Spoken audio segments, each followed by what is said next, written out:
Ini majlis tahlil perdana ni memang dibuatlah di mana-mana masjid dan surau kan.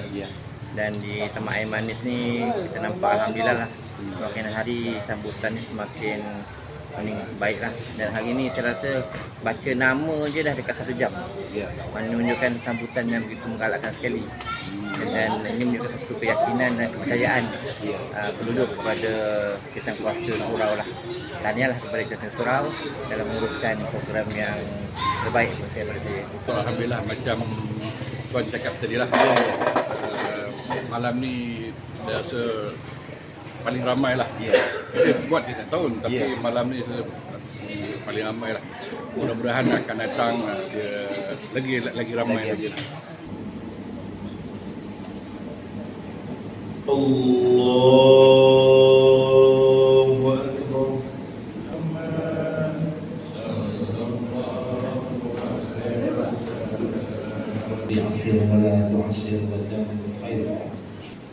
Dan insyaAllah salat fardu berjemaah ini akan kita sentiasa buat di mana dua kita berada, insyaAllah.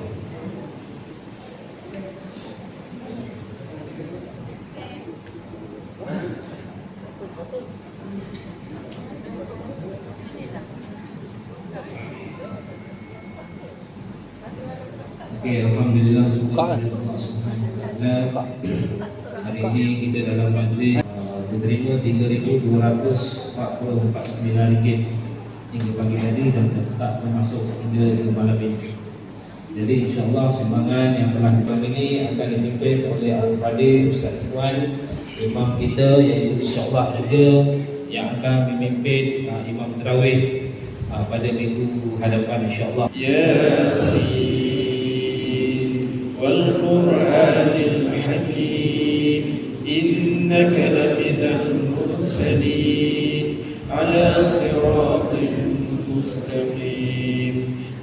La ilaha illallah wallahu akbar. Min syarril naffathati fil 'uqad wa min syarri hasidin idza hasad. Nas minal jinnati wan nas.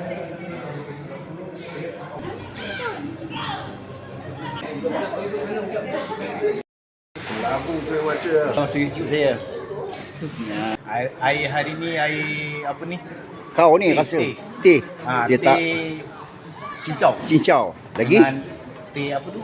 Air lem apa? Orange. Ini dia toke air ya.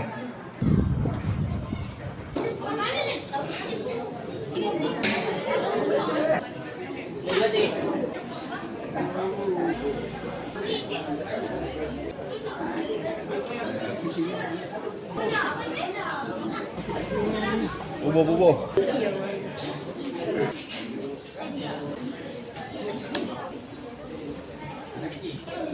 Dalam bubur kacang.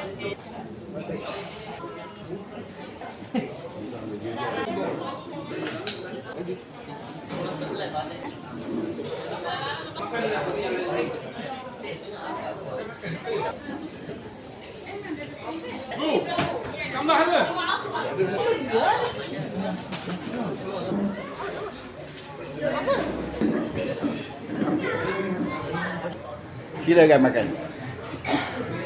Cai makan seorang je. Makan. Dah.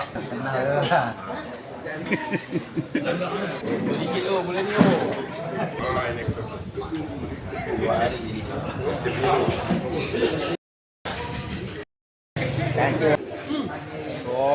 Okey lah.